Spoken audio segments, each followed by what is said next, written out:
What's up guys? So this week's video is obviously going to be a bit different. Not gonna lie, I'm not feeling too well. I haven't for let's say a while, but this is what I love to do and I don't want to stop, so I'm not gonna stop. I'll find a way to keep on doing it. I don't want you guys to worry about me too much, and just because I might be making videos like this for a little while doesn't mean I won't be back in front of the camera ever again, unless of course my hideous visage has been holding this channel back and this video ends up blowing up overnight. Well then I might just hide forever, guys. It is what it is. But I just want to say I appreciate you guys so damn much, all 262 of you.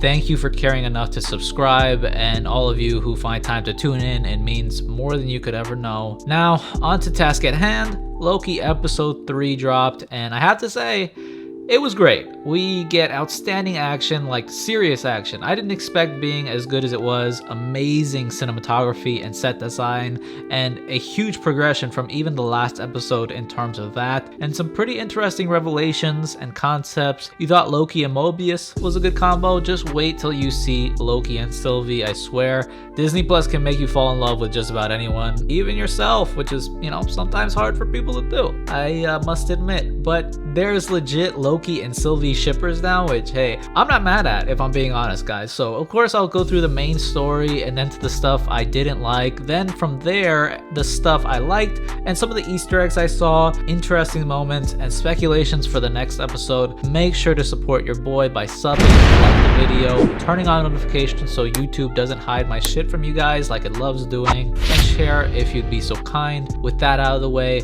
let's get right into it. So we pick back up from the last episode with an awesome intro. Like the music that was playing in the Marvel Studios intro, I 100% did not expect, and it was actually kind of a bop. And we see Baddie C20 and in her own right Baddie Sylvie in regular clothes drinking at some restaurant, which at first it threw me through a loop. Like damn, they know each other before? Like I thought all the TVA agents were clones. What the hell is happening? It was almost as crazy as episode 4 of WandaVision when we see Monica Rambeau reappear from being snapped, but we soon find out it's just the way Sylvie extracts information from someone while they're under her enchantment, which I thought was really nice of them to show it to us like that, so we have a deeper understanding of how personal this magic can be. Then we see where Sylvie was going, and that was in fact the TVA, where Loki thus ends up, as well to his surprise. We see Sylvie find out her powers don't work at the TVA, which I thought was odd for someone who seemed to know so much about them and made all these plans like about taking on the TVA, but she makes up for it enough with her combat. She's jumping off of walls and giving these Minutemen the business, which was lovely. While she was just about to access the golden elevator that leads to the timekeepers, of course Loki interrupts, and then Ravonna Renslayer catches up with them and Loki uses a time door to escape, which ends up being to one of the worst apocalyptic events ever on Lamentis 1, a planet, or a moon rather, that a planet is crashing in. No Mad Titan required, and the Tempath is actually out of battery, and Loki isn't letting Sylvie just have it, so he's using his power of illusion to hide it away. So it's basically that kind of scenario where two people that hate each other and are constantly trying to get one over on another have to work together to survive, and in the process find they aren't that different and they actually grow to like and care for one another in the way that only a Loki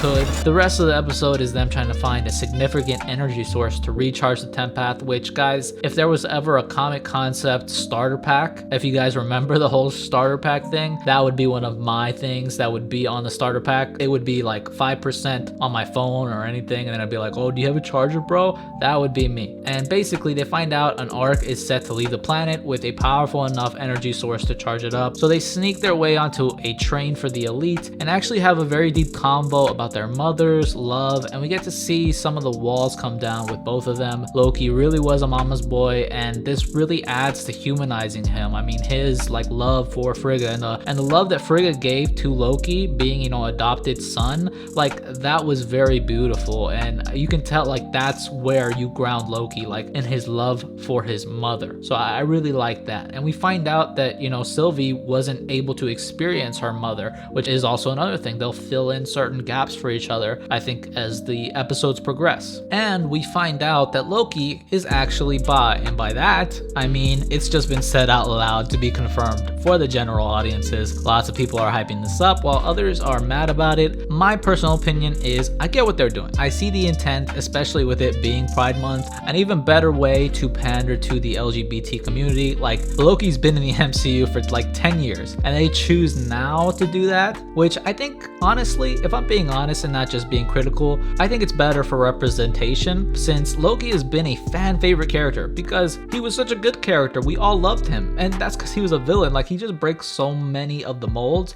But I think that him being a good character first, just like with anything, like with any type of minority community, I think it's good to have the character be good on its own and not be good because it's a certain thing. So I think it's a plus for the LGBT community that he is bi or pan or whatever. But I get it, you're trying to give representation. Not a lot of heroes fall under that category in the MCU. Get it where you can. But legit, it's something we all knew and it was just never mentioned or focused on. Like, Loki has never had a love interest in any of the movies, which I think it's so telling, like how good of a character Loki is, because usually you want to have a love interest so you can better relate to the character, because everybody likes somebody. But yeah, Loki has been gender fluid forever and he's a god, and a god of mischief no less. You think he's not gonna fuck whoever he wants indiscriminately? Come on, guys. So it changes nothing in my opinion, but if you were hyped for that, I'm glad you were. Find joy where you can, guys. It's very important. In the words of the legendary Mark Norman, shout out to all the gays. Anybody who's gay who's watching this,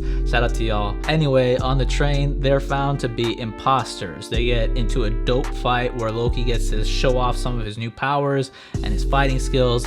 I like the green blast he's throwing now. The only thing that pissed me off is when they threw him off the train. Like, he was manhandling all of them and then they just tossed him out like it was nothing. Like, not very believable in my opinion. Soon the same happens to Sylvie, and it seems that fall broke the Tempath. So their next plan is just to board the Ark and try to basically change destiny. And from here we get an amazing like one-shot take of them fighting and dodging debris in this like dystopian cyberpunk city, having each other's backs, fighting together. Loki displays another power we saw in the previous episode, which a lot of people thought was time manipulation, and I can see why. I thought that for a minute when I first saw it, but after careful analysis, it looks like a stronger version of his telekinesis ability, which I loved. He legit lifted a tower mid-air, paused it, and tossed it back. That's how gods are supposed to do things. Really letting Loki show out. I really like that. They kind of nerfed him a little bit in that train scene, but they made up for it with this scene in my opinion. I thought it was really dope. I like when they let these characters just show out and be gods and just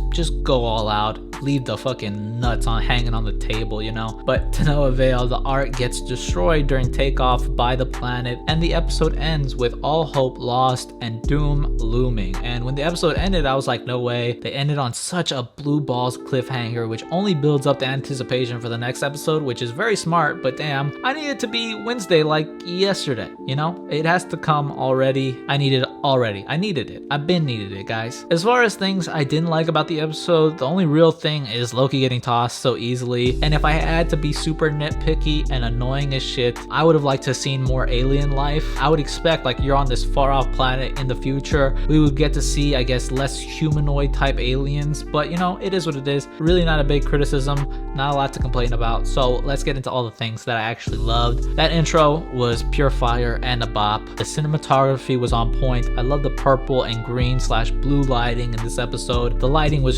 just so damn good. The settings as well were badass to see these characters in. Like, it was legit a cyberpunk 2077 setting and vibe, and also kind of like a Mandalorian space western vibe. Like, it was just very nice to see. Again, this might not be the most popular thing to say, but for real, there was some legit sexual tension between Loki and Sylvie. I don't care what anyone says, there was a lot of intimacy displayed between them. Like, Sylvie, come on. Sylvie is just a cutie pie in my opinion. I like when she's mad at Loki on the train and like legit growls. Now that is some real shit, okay? And who could Loki actually love more than himself? Come on, it all makes sense. It's all perfect. The idea of love that they're trying to crack is very interesting as well. I thought Loki was legit onto something with his dagger and analogy. Fight choreography was top notch. You know, she was jumping off of walls. Loki was doing his thing, kicking people like Rick James or Charlie Murphy. Like, it was just so damn good. There's just so much to like. Now, as far as Easter eggs go, the only one I really saw was I'll Have Another and Loki falling from the train, a reference to both Thor 2011 and Thor Ragnarok. But as far as speculatory stuff goes, I thought it was interesting that Sylvie did fall asleep, and Loki is a master at illusion, so I don't see it as too far-fetched to say that he might have cast one on Sylvie or on the Tempath to make her believe they're in certain doom, so that maybe he could more easily guide her into the TVA's hands, or to get more info on her. That's just a theory though, guys, so take that with a huge grain of salt. I know I am. Also, people have been speculating maybe Loki took an Infinity Stone secretly and is going to transport himself and Sylvie off the Lamentis 1 before they die. I think that would be absolutely amazing. I'd really love to see. I feel like we're going to get a really deep moment with them, like what we've seen in the promos, and then maybe even seconds before death they get saved all like miraculously. That'd be tight as fuck. I want someone to just empty that Infinity Stone drawer and just have a huge party and just go all out. We all know they'll be saved in the end, but how they get saved, how they end up pulling out this dub is really the key, guys. Unless someone opens the Bifrost for them,